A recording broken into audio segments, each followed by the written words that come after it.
In our gospel today, Jesus teaches us that God's original plan, God's original intention is the true standard for understanding male and female.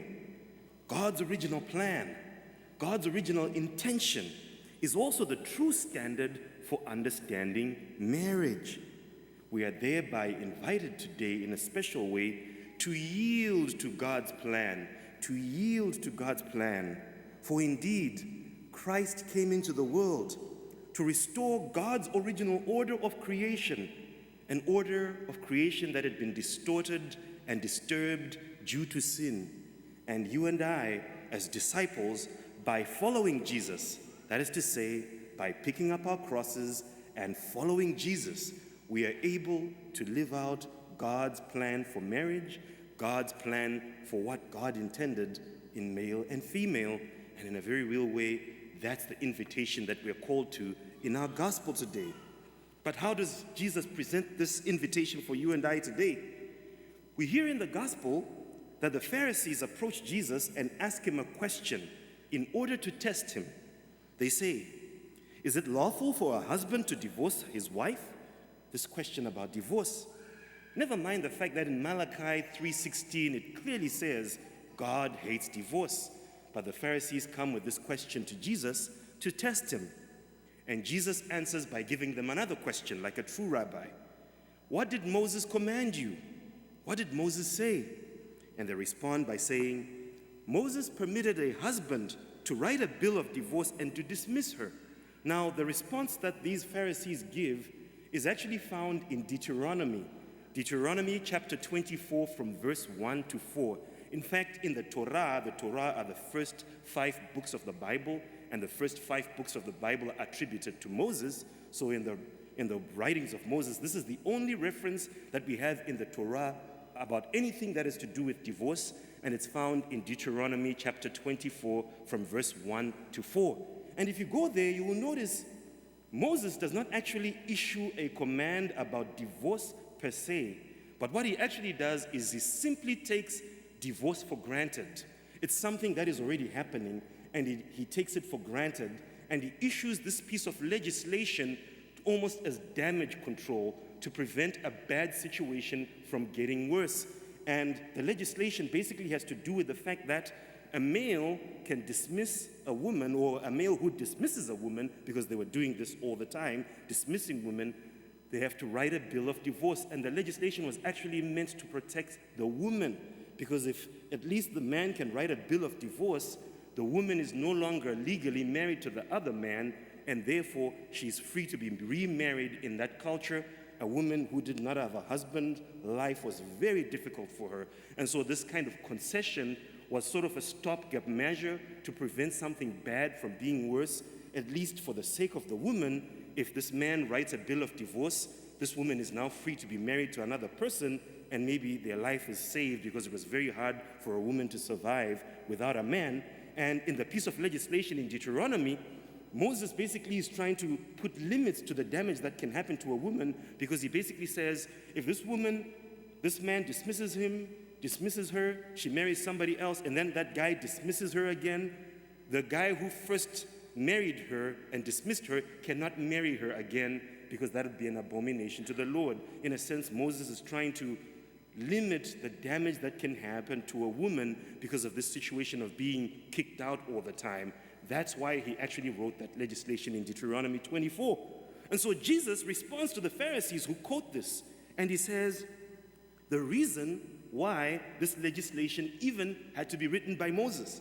And he says, because of the hardness of your hearts, he wrote you this commandment.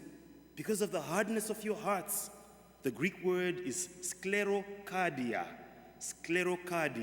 sclerosis of the heart, hardness of heart, stiff-necked, obstinate, refusing to yield to the plan of God, refusing to yield to the word of God. That's literally what that word is.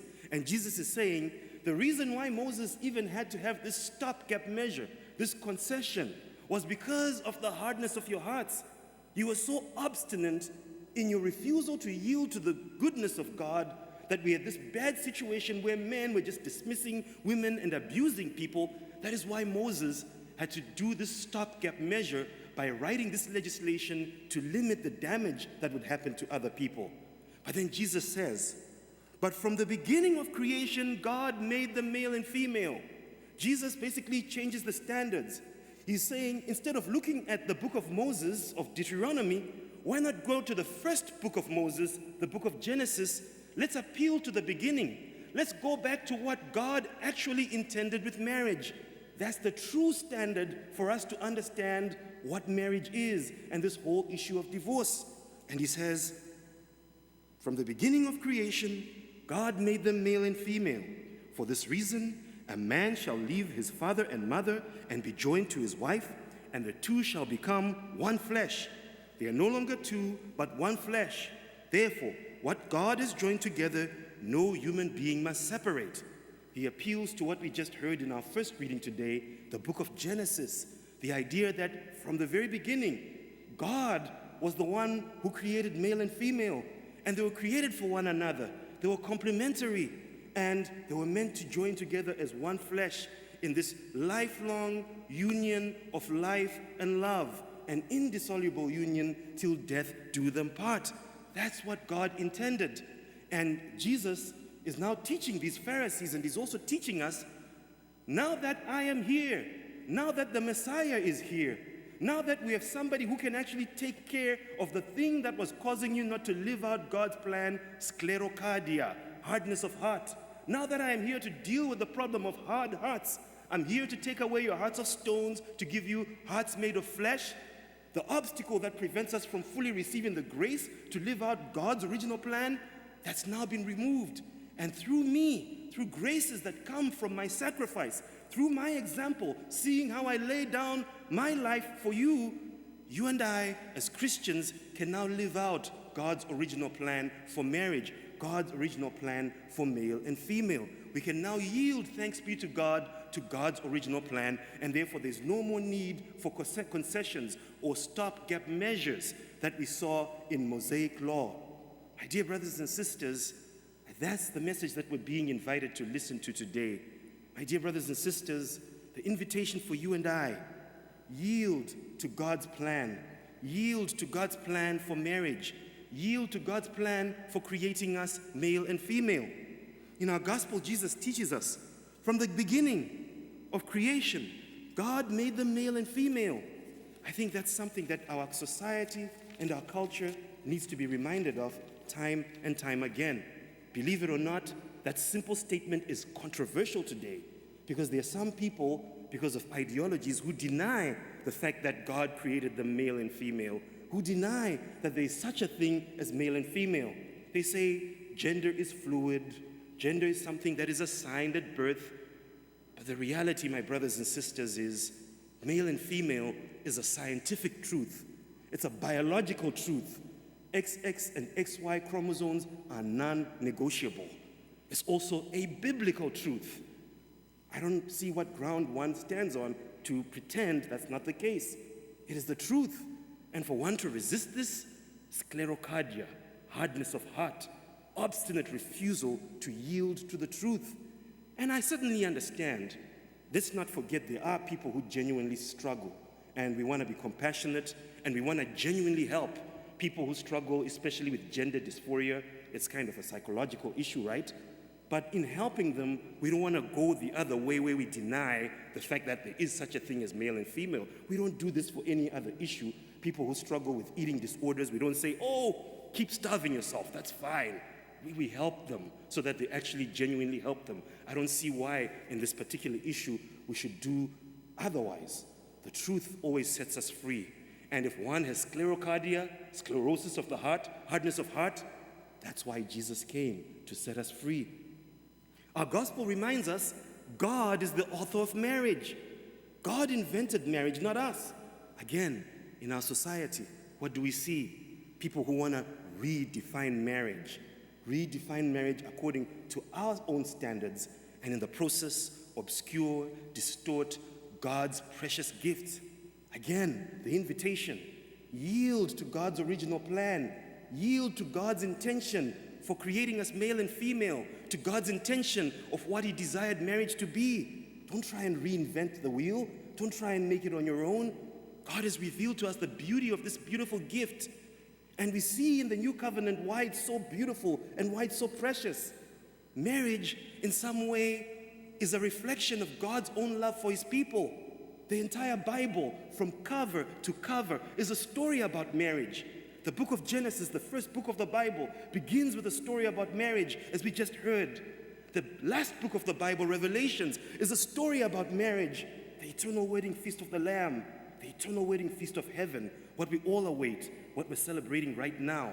Anytime we go to Mass, we're celebrating the eternal wedding feast of the Lamb. We're participating in the eternal wedding feast of the Lamb Jesus in heaven who is loving us, and we're entering into that mystical union, albeit here on earth, it will find its final consummation in heaven. And throughout the pages of the Bible, God's love is often defined to us through the image of marriage, a spousal union.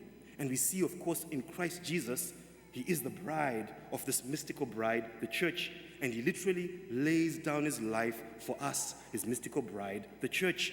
And we see that union happening, especially on the cross. And so marriage, in a very real way, reflects that reality. It's beautiful, it's true, it's good, and that is why we ought to do everything we can to protect it and to yield to God's plan for marriage. And so, my dear brothers and sisters, that's the invitation today. Yield to God's plan for marriage. Yield to God's plan for creating us male and female, and you will see the beauty, you will see the goodness. It'll open up, no matter what problems you have. And if there's a resistance, a hardness of heart, turn to Jesus. He can set you free. In closing, I just want to say this. I think one of the concrete ways that male and female who are called to matrimony, husbands and wife who are called to marriage, can actually yield to God's plan for marriage is to use NFP, natural family planning, in the regulating of their childbirth as opposed to contraception. That's one way you can actually do that. Because believe it or not, the conjugal act, the one flesh union, is part of God's plan. It has a meaning, it has a purpose. The conjugal act in marriage is the renewal of your wedding vows. What you said in front of the altar, in front of the Lord, you now say with your body in the marital act. You're literally saying the same thing you said in front of the altar.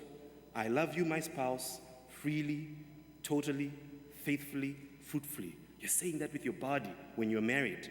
That is why it makes no sense to take the conjugal act and take it outside of marriage, right? It becomes fornication or it becomes adultery, and it actually damages the two because you're lying with your body. And at the very deepest part of your heart, you're hurting yourself when you do that. But in marriage, it's actually unitive. It has two dimensions, a unitive dimension. The two literally become one flesh, but it's also generative or procreative. It's open to life, even though not necessarily every conjugal act necessarily results in a child, but it has those two inseparable dimensions, the unitive dimension and the procreative dimension. When one uses contraception, they're essentially lying with their bodies. They're saying something with their bodies that's not true to the person who they should love above all things. They're separating that unitive dimension from the procreative dimension, and in essence, they're saying, I love you freely, but not totally because I'm holding back. I love you faithfully, but not fruitfully because I don't want your fertility and I don't want that fertility. And this beautiful thing that's meant to be bringing you together becomes maybe even a source of frustration, a source of division, a source of pain, a source of resentment, a source of anger. And that is why the church says and understands that yes, sometimes legitimately couples need to plan the family, but one of the tools that we have at our disposal is this beautiful gift of natural family planning, which simply takes advantage of the natural cycles, especially in the woman. There are certain times when she's fertile, certain times when she's not, and an NFP class literally teaches you how to determine when those times are. You take advantage of those times when the spouse is not fertile so that you can naturally regulate birth, and it works out, and it's beautiful, and it does not in any way frustrate the conjugal act as God intended it to be, because the unitive and the procreative dimension are left intact, and one is literally saying the same thing that they said when they were at the altar. I love you freely, totally, faithfully, fruitfully, and it doesn't in any way do violence to that. And so, my dear brothers and sisters, The invitation today, yield to God's plan as the true standard for marriage. Yield to God's plan as the true standard for understanding male and female. If we do that, not only are we free, but it opens up the door to truly see the wonder of God's love for us in calling us to be his sons and daughters, and how he gives us this amazing mission to bring that love even to our own communities, to our families, to our society. Praise be Jesus Christ.